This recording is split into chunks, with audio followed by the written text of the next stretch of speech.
Bonjour Benoît, bienvenue dans Raconte-moi ton métier. Bonjour Pierre. Alors, tu vas nous parler de ta profession, qui est plus une activité complémentaire pour le moment, mais quelle est donc cette activité complémentaire? Bien donc cette activité complémentaire se décline en deux parties, qui est le coaching d'un côté et la thérapie de l'autre côté. D'accord. Deux pratiques qui sont tout à fait complémentaires. Alors, à savoir que le coaching s'intéresse plus au côté avenir, c'est-à-dire futur. C'est-à-dire que voilà, j'ai un problème, j'arrive pas à parler en public, j'ai prochainement une conférence, qu'est-ce que je peux faire pour pouvoir parler en public? Tandis que la thérapie va regarder qu'est-ce qui vient du passé, qu'est-ce qui fait que je n'arrive pas à parler en public, et on va traiter ça. Donc c'est deux pendants, mais qui sont tout à fait complémentaires. D'accord. Donc tu peux avoir quelqu'un qui a besoin d'une solution très rapide, Voilà, exactement. comme tu viens de l'expliquer avec j'ai Et une ça, conférence, ouais. ça peut être pour la semaine prochaine. Exactement. Et là, c'est plus du coaching. On va trouver voilà, rapidement qu'est-ce qu'on peut faire, mettre en place pour qu'il puisse faire sa conférence. Et puis il y a des gens qui vont me dire, oui, mais ça fait 10 ans que je fais des conférences et j'ai toujours le trac, j'y arrive toujours pas. Et donc là, ça c'est plutôt côté thérapie, on va traiter un peu ce qui se passe, parce que ça vient du passé, de son enfance. C'est ça. Et donc là, il y a un travail plus de recherche, Plus en d'approfondissement profondeur à chercher. pour traiter ça et dissoudre les traumas qui sont en lien avec ça et permettre que la fois prochaine, ou les fois prochaines, quand il fait de nouveau une conférence, ça se passe de façon cool. D'accord. Et quelle formation as-tu suivie? Vaste question. Avec S, avec plusieurs S. La toute première formation que j'ai suivie, c'est une communication non violente, la CNV. Après, ça a été formation en relation expert, donc de Jacques Salomé. Et après, j'ai enchaîné le coaching, 2 ans de coaching, 3 ans de PNL, 3 ans de thérapie et plein d'autres formations. Je veux dire, ça, c'est les principales parce que dans ce métier, on n'arrête pas de se former. On est en perpétuelle formation. On est toujours en perpétuelle formation parce qu'on ne peut jamais on ne peut jamais guider quelqu'un plus loin que là où on a été. Donc on doit aller le plus loin possible pour pouvoir amener les gens le plus loin possible. Et puis se familiariser peut-être avec les nouveaux outils ou les nouvelles... Voilà, il y a des nouvelles technologies, oui, c'est ça, mais il y a des nouvelles méthodes qui font que ce qu'on faisait avant, il y a mieux, mieux, c'est pas forcément ça, mais plus efficace. Oui. Très bien. Plus rapide. Et comment est née l'envie de faire du coaching? Alors ça revient très très loin en fait. Si je regarde quand j'étais adolescent, donc moi j'ai suivi mon cursus est ingénieur, pardon. Ouais, donc je suis ingénieur à la base, mais quand j'étais adolescent je lisais des bouquins de psycho. D'accord. Donc en fait j'aurais dû faire psycho. Et c'est un peu un retour à ces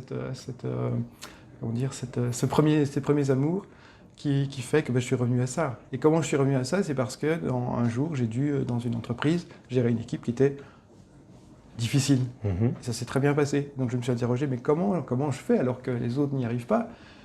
Et je me suis rendu compte que je faisais du coaching, sans le savoir, parce que j'avais lu plein de bouquins sur le management, sur la communication non violente, tout ça que j'avais déjà fait. Et donc je me suis dit, mais alors, allons un peu plus loin. Et donc j'ai suivi des formations en coaching. Et ça t'avait plu cette expérience de pouvoir gérer une équipe oui, tout à fait. Considérée peut-être comme difficile, Voilà. mais te dire... C'était vraiment un plaisir pour moi de travailler avec les gens. Et de les amener là plus loin que là où ils pourraient aller. Oui. D'accord. De les faire fonctionner différemment. Quelles sont les qualités nécessaires pour être un bon coach? Les qualités nécessaires. Une qualité qui est pour moi importante, c'est aimer les gens. Aimer les gens et après, il y a des techniques. Hein, on peut parler de... En fait, il y a différents niveaux. Il y a le savoir, hein, c'est ce qu'on peut avoir dans les bouquins. Puis il y a le savoir-faire, c'est ce qu'on va apprendre en faisant. Et puis il y a le savoir-être. Ça, c'est quelque chose qui est du niveau de l'attitude, de la présence. Ça peut s'apprendre? Ça peut s'apprendre, mais c'est surtout un travail sur soi. D'accord. C'est un travail sur soi, donc de la thérapie sur soi, c'est des méditations, des choses comme ça, où on peut arriver à un niveau de présence qui fait que à ce moment-là, on n'a vraiment plus besoin d'outils en fait. Et est-ce que tu penses qu'il y a un travail sur soi qui est nécessaire à faire avant de pouvoir faire un travail sur les autres? Bien se connaître soi déjà? Pour moi, oui. Après, voilà, En Belgique, il y a deux grandes associations de coaching, ICF et EMCC. Chez ICF, il n'y a pas d'obligation d'avoir fait un travail sur soi. Chez EMCC, si vous voulez passer les niveaux de certification, il y a obligatoirement un travail sur soi. D'accord. Voilà, c'est deux approches. Comme je l'ai dit, si vous voulez aller conduire les gens le plus loin possible, ben, il faut que vous ayez été jusque-là. Donc pour ça, il n'y a rien à faire, il faut travailler sur soi. Il faut faire un travail sur soi. Ouais. Donc on l'a dit, hein, c'est une activité complémentaire pour le moment. Est-ce que tu peux donner des avantages et des inconvénients de cette activité complémentaire? Des avantages, c'est la gratitude qu'on reçoit des gens, je veux dire, le merci qu'on reçoit, les effets positifs qu'on peut apporter aux gens, les améliorations qu'on peut leur fournir, ça c'est vraiment chouette. L'inconvénient, c'est qu'on est en décalage par rapport aux autres, par rapport à la famille, c'est-à-dire que les gens ils vont travailler la journée et puis ils viennent chez moi le soir. C'est des ateliers le week-end, alors que le week-end, on est censé être en famille. Donc voilà, ça c'est un des inconvénients. Un gros inconvénient. Un autre inconvénient, c'est qu'on est souvent seul. Oui. On ne travaille pas en équipe en général, on est seul. C'est un métier d'indépendant. Voilà. Donc tu n'as pas de collègues. Ouais. Ça te pose problème, toi, personnellement? Après, moi je fais partie d'une association de MCC, donc il y a d'autres collègues, mais il faut faire une démarche pour ne pas rester seul, ça c'est sûr important. Tu crées ton réseau relationnel aussi autrement finalement qu'en ayant des collègues directs. Voilà, exactement. Et alors une obligation, en tout cas si on veut être, si on veut respecter une certaine éthique, c'est d'avoir une supervision. Donc là il y a forcément une relation qui se crée avec un superviseur ou une superviseuse. Et donc on peut référer à une personne à un moment donné. Comment tu peux expliquer un peu comment ça se passe justement cette supervision? C'est toi qui fais appel à quelqu'un? Comment ça se passe? Comment ça se passe? Alors moi j'ai vraiment deux pôles, c'est la thérapie et le coaching. Alors le coaching, c'est régulièrement, je vais voir un superviseur, une superviseuse. En général, je vais 3 ou 4 fois par an. Et où on travaille un peu quelles étaient mes difficultés par rapport aux problèmes que j'ai rencontrés. Ou bien si j'ai un problème avec une personne que j'arrive pas à démêler, je peux appeler la personne et alors on va en discuter. Et en discutant, il va peut-être m'orienter, parce qu'il a plus d'expérience, parce qu'il est pour être superviseur, il faut avoir pas mal d'expérience. C'est quelqu'un qui est coach lui-même ou qui a été coach lui-même de toute façon. Qui est toujours coach, mais qui a énormément d'expérience et qui a suivi une formation pour être superviseur. Et donc il va m'orienter. En thérapie, par contre, c'est la même chose. Si j'ai un cas ou problématique, je peux référer à cette personne-là. Mais là, j'y vais plus régulièrement. Je vais 1 fois par mois en général. D'accord. Et là, on travaille sur soi. Donc je travaille en fait, quand les gens viennent chez moi, ils viennent avec un problème. Et ce problème peut très bien il y a l'effet miroir. C'est-à-dire que je peux me retrouver dans la personne. Ouais. Et je peux très bien ne pas avoir réglé tous ces problèmes. Ouais. Et donc, ça va activer des choses chez moi. Et si je veux l'aider, il n'y a rien à faire, il va falloir nettoyer tout ça. Et donc, c'est l'intérêt d'aller en supervision. C'est ça. Et d'où l'intérêt aussi d'avoir fait un travail sur soi au préalable aussi. Si tu devais citer quelque chose que tu préfères, une activité ou vraiment quelque chose, un point vraiment particulier que tu préfères dans ton métier de coach, ce serait quoi? Un point particulier que je préfère?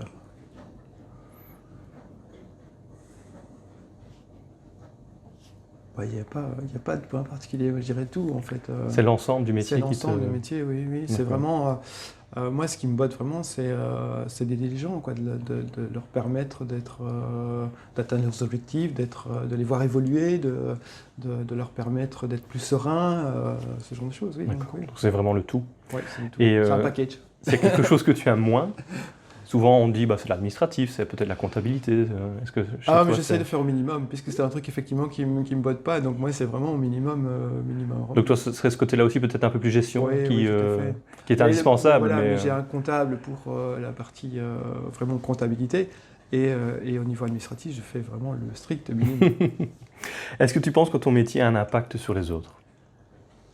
Et là, oui. Alors là, je ne vais pas répondre à la question parce que, en fait, cette semaine, j'ai une personne qui m'a envoyé un mail avec un message. Et donc, je vais lire quelques passages et comme ça, tu comprendras très vite. Très bien. Donc voilà, les 4 semaines se sont passées tellement vite. Je crois réellement que sans vous, ça n'aurait pas été possible. Je crois vraiment à ce qui nous permet de construire un monde meilleur pour moi. C'est d'abord de se rendre les services les uns les autres avec l'envie de faire bien. Je vous suis très reconnaissant d'incarner cela. Alors, pour mettre le cadre, en fait, un coaching que j'ai fait, c'est un indépendant qui se retrouve dans la dèche parce que, voilà, coronavirus, plus de rentrée, et il ne sait pas où se tourner. Il était vraiment dans qu'est-ce que je vais faire demain, et il envisageait même le suicide. D'accord. Donc maintenant, il me dit, voilà, je vous suis très reconnaissant. J'ai traversé des moments si difficiles que plus d'une fois j'ai pensé que je ne verrais jamais le bout du tunnel. À chacun de ces moments, je cherchais à trouver des solutions. Je ne vous remercierai jamais assez pour tout ce que vous avez fait pour moi. Dans les pires moments de ma vie, j'ai toujours pu compter que sur moi-même. Cette fois-ci, j'ai pu compter avec vous. Je voulais que vous sachiez à quel point votre soutien était d'une grande aide pour moi.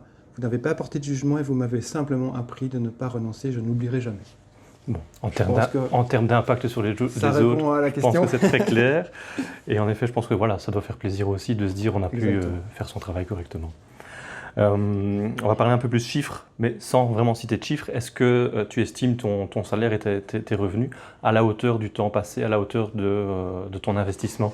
En sachant évidemment que pour le moment, c'est encore qu'une activité complémentaire. C'est une activité complémentaire et dans le cadre du coronavirus, je fais plein d'interventions qui sont gratuites. D'accord. Parce que pour moi, c'est important les gens sont en difficulté, donc de les aider. Alors, c'est une question assez difficile, en fait, sans même parler de chiffres, mais c'est assez difficile. Parce que tu parlais de temps. Oui. Et donc, pour un indépendant, le temps, ça ne s'applique pas, en fait. Il y a une équation qui est assez simple. Pour un employé, donc il prend un contrat, et dans le contrat, il y a 38 heures, 40 heures. Donc, on le paye pour son temps. Il vend son temps. C'est un peu plus compliqué que ça parce qu'en fait, tout le monde, ça veut dire que si on travaille 40 heures, on devrait tous avoir le même salaire, ce qui n'est pas vrai. Donc il y a une notion de valeur aussi, valeur ajoutée. Quelle valeur j'ajoute aux produits ou services que la société va vendre à ses clients? Et donc c'est cette combinaison de temps et de valeur qui fait que on reçoit un salaire. Sauf qu'un indépendant, il ne vend pas son temps. Donc il y a déjà un paramètre de l'équation qui tombe. Il ne reste plus que la valeur. Ok, quand on vend un produit, un verre ou un service, ça peut être très clair, la valeur du produit, mais dans mon cas de relation d'aide, c'est quoi la valeur? Pour certains, ça n'aura pas de prix. Quand on revient sur le message que tu as reçu, ça n'a pas de prix. Voilà, et j'en viens et là je voulais faire parler encore un client, il y a même pas un mois. Donc j'ai un trajet de thérapie et la personne à la fin me dit je vous remercie immensément parce que vous m'avez apporté tellement d'amour pendant cette séance. Ok, mais à combien on chiffre l'amour? Pour moi c'est inestimable. Donc, qu'est-ce qu'on peut mettre comme prix là-dessus? Pour moi c'est impossible à chiffrer. Et donc ce que j'ai fait pour rétablir par exemple mon tarif, c'est de partir de mes coûts. Quels sont mes coûts? Il faut payer la voiture, il faut payer le crédit, il faut payer la location du cabinet et ça. Et donc je me base là-dessus en fait. Et tant que je couvre mes coûts, mais je suis content. Tu es content, d'accord. Et que je peux vivre. Très bien. Est-ce que tu pourrais expliquer une journée type ou une semaine type, donc avec ton travail, sans rentrer dans le détail de ce que tu fais, mais après voilà, tes rendez-vous, comment ça se passe, le coaching, etc. Donc en général, souvent le matin, je suis sur les mails, je suis sur l'ordinateur, à prendre des rendez-vous, je lis, parce qu'il faut toujours se mettre au courant, je pratique de la méditation, d'exercice pour moi, bien me sentir, parce que si je ne me sens pas bien, je ne pourrais pas aider les autres. Souvent l'après-midi, c'est les rendez-vous. Donc c'est soit rendez-vous en cabinet, soit maintenant avec le coronavirus, c'est via Zoom, Skype. Le soir, ça peut être encore des rendez-vous, ça peut être aussi des ateliers. Le week-end, il m'arrive aussi de partir le dimanche soir pour aller faire un atelier sur la gestion des émotions, par exemple. Donc voilà, en gros, comment ça se passe. Des semaines bien chargées. Des semaines bien chargées. Est-ce que tu arrives à trouver ton équilibre vie privée, vie professionnelle là-dedans? Ça, c'est plutôt délicat. Donc c'est toujours le problème de la balance entre les deux. Et quand on en est dans un truc que l'on fait par plaisir, on oublie un peu le temps. On oublie un peu ce qu'on fait parce que d'abord on ne se sent pas de charge, donc on ne se sent pas fatigué. Et donc c'est assez difficile, là, effectivement. Tu t'épanouis dans cette activité? Tout à fait. Tu as trouvé le bon? Quand on a des gens qui vous retournent comme les messages que je viens de dire, ça vous booste, ça vous donne une énergie, une joie incroyable. Oui, tout à fait. Oui. Et objectivement, selon toi, ce qu'il fallait ressortir un ou plusieurs, mais en tout cas au moins un facteur pour être heureux au travail, ce serait lequel? J'aime bien parce que tu dis objectivement, et je dirais plutôt subjectivement, parce que ça dépend d'une personne à l'autre. Ouais. En tout cas, moi, ce qui me concerne, ce qui est important, c'est donner du sens, avoir une utilité. Donc, pouvoir faire quelque chose qui soit au-delà de moi. Hein, et donc, aider les gens, ça me parle beaucoup. Et être fier de ce que je fais. C'est-à-dire que voilà, je peux très bien aider les gens, mais si je le fais d'une manière qui n'est pas très éthique, on va dire, ben voilà. Et donc, fier, ça implique correspondre à mes valeurs, quoi. C'est ça, d'accord. On va terminer par la question un peu traditionnelle. Est-ce qu'il y a une musique, un livre, une maxime, une personnalité connue ou moins connue qui t'inspire? Oui, il y a plein de choses. La maxime, elle est la suivante. C'est une maxime que j'aime beaucoup, qui est le pessimiste se plaint du vent. Mhm. L'optimiste espère qu'il va changer, et le réaliste, il ajuste ses voiles. D'accord. Je ne sais plus de qui, c'est William Ward, un truc comme ça, c'est en anglais. Donc ça parle bien de ça, c'est qu'effectivement il y a des aspects positifs et négatifs dans la vie, mais en fait c'est ni l'un ni l'autre. Hein. Si on prend ça tel que c'est, on peut s'ajuster et repartir vers d'autres horizons. Et une musique, il y a la musique de Don't Give Up de Peter Gabriel, qui me parle beaucoup, et ça parle aussi d'une personne qui est dans la dèche, enfin une personne qui est au chômage et qui ne retrouve pas du boulot. Et l'espoir dans la musique, en fait, dans cette musique-là, dans cette chanson-là, c'est qu'il peut se reposer sur les autres, sur sa famille, sur ses amis. Et grâce à ce lien, justement, qu'on peut avoir avec les autres, avec cette relation qu'on a avec les autres, on peut passer à travers toutes les difficultés. Et donc ça, c'est le message d'espoir de cette chanson, et voilà pourquoi Don't Give Up. Très bien. Merci beaucoup. Merci à toi, Pierre, pour ce que tu fais.